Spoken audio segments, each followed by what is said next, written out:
discute avec Leila, puis elle commence à me parler de son entrevue d'embauche demain. Puis ça la stresse pas mal.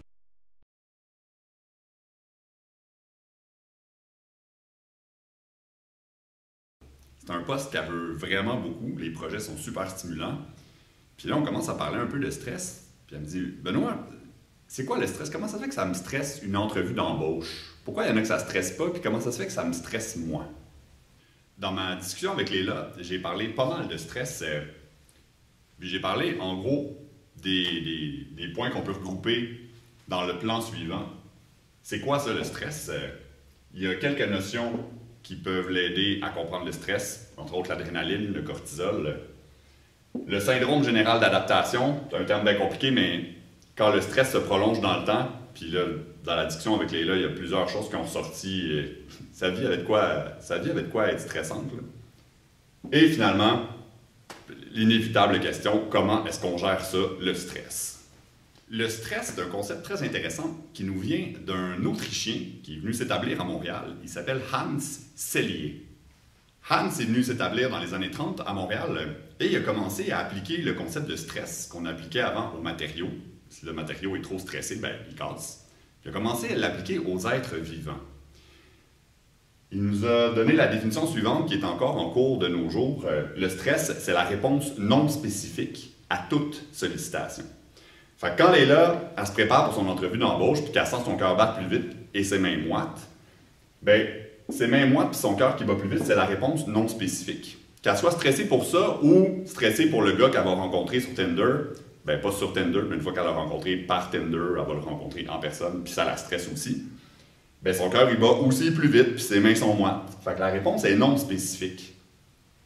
À toute sollicitation, que ce soit rencontrer quelqu'un, un possible nouvel amoureux, une date, ou encore une entrevue d'embauche, ben ces deux sollicitations-là vont enclencher la réponse de stress. Voilà un gros mot qu'on peut résumer quand même simplement. Psychobiologie, la biologie de la psyché. Comment est-ce que ça marche dans notre tête et dans notre corps, le stress? On a deux grandes hormones du stress. Rappelez-vous une de vos entrevues d'embauche. Moi, quand je suis arrivé au collège de Rosemont, j'attendais dans la salle des ressources humaines, puis là, je sentais que je commençais à être stressé. Mon cœur battait plus vite, mes mains, je ne sais pas trop si étaient moites, mais je suais probablement en dessous des bras. Puis je commençais à être stressé. C'est la réponse d'adrénaline. L'adrénaline, elle agit là, immédiatement. Quand on sent qu'il y a une menace ou un stresseur, l'adrénaline fait en sorte que le cœur va battre plus vite presque immédiatement. À long terme, c'est le cortisol qui va faire en sorte qu'on va maintenir une capacité à dépenser de l'énergie puis avoir un mode de vie assez stressant pendant des semaines, des mois, par exemple, une fin de session, ou, dans le cas de Leila, un rythme de vie où elle a un duplex à gérer, son emploi à temps plein comme ingénieur en bâtiment, elle a 2 enfants, puis là, ben, sa mère venait de se casser le poignet puis la cheville, puis elle rentrait à l'hôpital, fait qu'il fallait qu'elle s'occupe de gérer sa mère avec tout ça. Fait que c'est le cortisol qui permet à Leila de courir un peu partout pendant une couple de semaines ou probablement une couple de mois. Mais on va voir dans le prochain élément qu'on ne peut pas étirer ça trop longtemps. Mais on va commencer d'abord par la première partie. Quand il y a un événement qui vous stresse, par exemple la rencontre d'un possible amoureux qu'on rencontre pour la première fois en personne. Fait que Leila, elle, ça la stressait, son cœur s'est mis à battre plus vite pendant les minutes avant de rencontrer le dit garçon. Fait que l'idée ici, c'est qu'il y a un stress aigu. Il y a un moment assez délimité dans le temps où l'organisme va provoquer la réponse de stress. C'est ce qu'on appelle la phase d'alarme. Le cœur bat plus vite, dans le fond, on dépense de l'énergie, puis une fois que le stresseur est passé, après quelques minutes à discuter avec le gars en question, ben Leila était déjà moins stressée, puis le niveau de dépense d'énergie revient à la normale.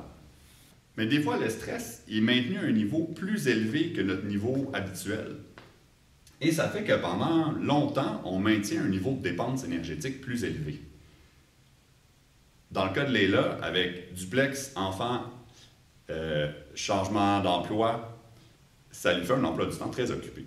Fait que quand sa mère s'est cassé le poignet et la cheville, son niveau de dépense d'énergie a comme grimpé au-dessus de la normale, puis là, ben, ça fait plusieurs mois qu'elle est au-dessus de son niveau habituel.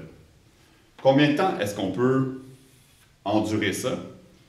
Si on a des bonnes habitudes de vie, ça peut durer quand même assez longtemps, mois, années, mais éventuellement, cette partie-là qu'on appelle la phase de résistance va finir par se transformer pour devenir une phase d'épuisement. Le stress prolongé, un stress chronique, quand on atteint la phase d'épuisement, ça peut engendrer des conséquences assez graves. On a documenté les infarctus, le diabète de type 2, les problèmes de santé mentale, que ce soit dépression, épuisement professionnel, troubles d'anxiété généralisée. Comment est-ce qu'on peut éviter de se rendre là? En gérant notre stress! C'est quoi ça? Pourquoi une table? Une table, ça a 4 pattes. Fait qu'imaginons que les stresseurs, on va venir les poser sur la table. Si nos pattes sont solides, puis qu'on en a 4, ben, il y a des chances qu'on puisse prendre des stresseurs pendant des semaines, des mois, puis que ça n'affecte pas notre santé. Les 4 piliers de la gestion du stress et de la santé de façon plus générale, ce sont le sommeil, l'alimentation, l'exercice et le réseau social. Le sommeil fondamental, on a chacun des besoins différents. Certains ont besoin de 3 heures de sommeil par nuit, puis sont en pleine forme le lendemain, 3 heures plus tard. Et la plupart des gens, c'est autour de 8 heures ou 9 heures de sommeil par nuit. Et il y a les grands dormeurs qui ont besoin d'environ de 9 à 12 heures de sommeil par nuit. Eux, ils ont l'impression qu'ils perdent un peu, genre, la moitié de leur vie. Fait que si vous avez besoin de 3 heures par nuit ou 4 heures par nuit, là, vous le savez déjà, vous êtes chanceux. Il faut répondre à notre besoin réel de sommeil. L'alimentation, beaucoup de fruits et légumes, c'est documenté. Je vous donne une recette assez facile à préparer qui ne demande pas beaucoup de temps. Une pomme, une banane, des feuilles vertes, par exemple du kale, de l'eau et du gingembre. Vous mettez ça dans le mélangeur, ça vous donne un smoothie vert, souvent une fois par jour, puis des fois pour chaud une couple de journées, mais c'est quelque chose qui est agréable, c'est une façon efficace de boire des nutriments. Je reste à voir si ça fonctionne avec les enfants, s'ils apprécient le smoothie vert. L'exercice physique, un classique pour maintenir la santé. Malheureusement, quand on est bien stressé, c'est souvent l'exercice physique qu'on coupe. Dans le cas de Leila, elle joue au volleyball, elle a tendance à sauter ses quelques parties par semaine où elle joue avec des amis, alors que ça pourrait l'aider à mieux gérer le stress. Finalement, le réseau social, voir des amis, on a tous un peu ce réflexe-là. Puis pendant la pandémie, de ne pas voir les gens alors qu'on vit une période assez stressante avec une menace qui plane, non seulement il y a un stress qui apparaît, mais en plus on perd un de nos moyens pour gérer le stress. Le réseau social, quand on voit nos amis, qu'on se fait des câlins, ça augmente la sécrétion d'ocytocine, hormone de l'attachement. Et on sait que quand l'ocytocine augmente, le cortisol baisse. Ah, c'est quoi ça? Une table à 6 pattes? Comme 2 pattes facultatives qu'on peut ajouter. On a montré dans les dernières décennies que la méditation faisait aussi abaisser le taux de cortisol. Et de façon surprenante, l'humour, quand on rit, pour vrai, mais aussi quand on rit en faisant semblant. Ah, ça va l'air vrai, hein? Ça aussi, ça fait baisser le cortisol, que le rire soit vrai ou pas. Je vous conseille le yoga du rire, où on se ramasse une dizaine de personnes, on se connaît pas. Puis les différents exercices, c'est de partir à rire. Par exemple, par le jeu du téléphone. Tu marches, t'es 10 personnes. Je répète, on se connaît pas. Puis là, l'exercice est le suivant. Puis là, à un moment donné, il faut faire semblant qu'on est surpris dans la conversation.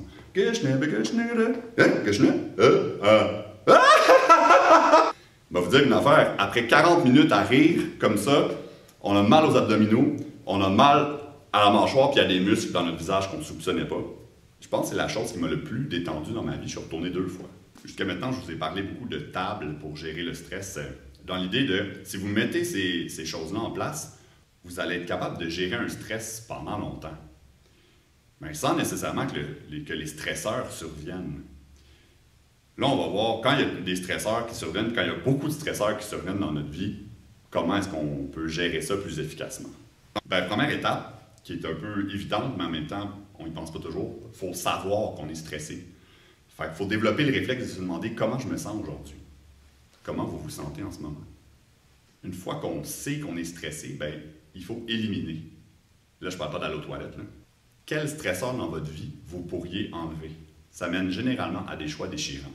Leila, par exemple, avait un projet de rénovation dans son duplex. Le logement de ses locataires présentait quand même des problèmes importants au niveau de la salle de bain et de la cuisine. Ça faisait longtemps qu'elle voulait rénover ça, puis elle-même, dans sa partie au rez-de-chaussée, elle voulait aussi faire des rénovations. Mais là, avec sa mère qui s'est cassé le poignet, la cheville, puis sa vie assez occupée, merci, elle a fini par envisager de remettre les rénaux en question, puis de faire ça peut-être l'année prochaine ou dans 2 ans, mais quand la situation va s'être apaisée. Bon, là, il y a une limite, il y a un moment donné où vous dites « Ouais, OK, mais moi, il y a des choses que je peux pas tasser en ce moment dans ma vie, puis là, ben, je suis stressé, puis qu'est-ce que je fais? » Quand on se sent stressé, c'est qu'on interprète une situation ou plusieurs situations selon les 4 facteurs suivants. On a l'impression qu'il y a une menace. Dans le cas, par exemple, du coronavirus, c'est évident. Mais pourquoi est-ce qu'on est stressé la journée de notre mariage? C'est quoi qui est menaçant là-dedans? Là, ça renvoie à des menaces plus psychologiques. La peur que les gens rient de nous quand on va être devant tout le monde, la peur d'avoir oublié quelque chose, puis on interprète ça comme une menace.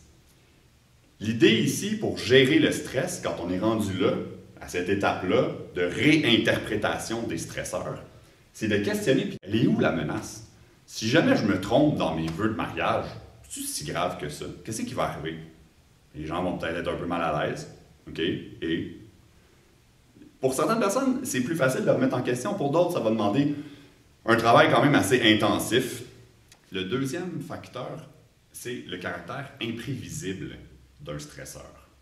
Dans son ancien travail, Leila avait un patron qui débarquait avec un nouveau projet ou une nouvelle tâche, puis elle n'arrivait pas à prévoir, enfin, assez à son goût, elle n'arrivait pas à prévoir ses tâches, puis qu'est-ce qui allait arriver par son patron.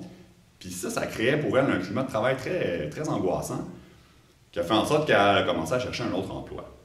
Elle aurait aussi pu remettre en question le caractère imprévisible. Elle aurait pu aller voir son patron puis demander de venir, par exemple, de remettre les nouvelles tâches, je sais pas moi, le lundi matin, puis rendre ça prévisible. Troisième facteur, c'est la nouveauté. J'ai commencé il y a quelques années à jouer dans un groupe de musique et puis les premières fois que j'allais sur scène, j'étais vraiment stressé. Puis plus j'ai fait de la scène, plus je suis monté, puis plus j'ai joué, moins j'étais stressé. Quand on fait quelque chose pour la première fois, ça nous paraît nouveau, c'est quelque chose de stressant. Encore là, on peut réinterpréter. Quand je suis monté sur scène la première fois, est-ce que c'était vraiment si nouveau? J'avais déjà, par exemple, donné des cours devant des étudiants. Être sur une scène avec des spectateurs, être dans une classe avec des étudiants, il y a quelque chose de semblable là-dedans. Finalement, le 4e et dernier facteur, c'est l'aspect incontrôlable qu'on perçoit. On est toujours dans l'interprétation, dans la perception. Quand je suis allé me faire vacciner, je suis tombé sur 3 étudiantes et une professeure en soins infirmiers qui faisait pratiquer ces 3 étudiantes. Puis, avant de me piquer, la stagiaire a échappé l'aiguille à terre. Moi, les vaccins, les aiguilles, ça me stresse beaucoup. Est-ce que j'ai le contrôle sur qui je vais tomber pour me donner la piqûre? Non. Par contre, j'ai le contrôle sur ma respiration. Quand on prend des grandes respirations profondes,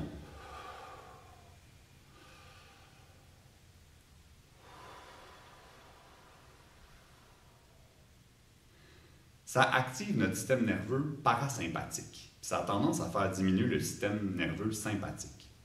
Le sympathique fait augmenter la réponse de stress. Le parasympathique, ça mène à la détente, à la digestion, au repos. Alors, en prenant des grandes respirations profondes, en ayant l'impression que je reprends le contrôle, je diminue en partie ma réponse de stress. Un truc donné par une de mes professeurs, Diane Lausier, était la respiration 7-4-8 x 3. Moi, je le fais 5 fois, ça me fait du bien. Mais si on le fait trop, il y a des risques d'hyperventilation. Tiens, je vous le dessine. 7 secondes d'inspiration, 4 secondes de maintien, 8 secondes d'expiration. Et on fait le tout 3 fois. J'ai reparlé à Leila dernièrement. Elle a eu son emploi qu'elle voulait et elle continue à fréquenter le gars qu'elle a rencontré cette fois-là. Elle a dit qu'elle a réussi, elle était stressée quand même, mais elle a réussi à appliquer quelques trucs de gestion du stress puis que ça l'a aidé quand même. J'ai pas parlé beaucoup d'anxiété en parlant du stress. Anxiété et stress, c'est très proche. Quand on est anxieux, nécessairement, on est stressé. Mais quand on est stressé, on n'est pas nécessairement anxieux. l'anxiété, ça rentre dans la grande famille des émotions, avec la colère, la tristesse, la joie.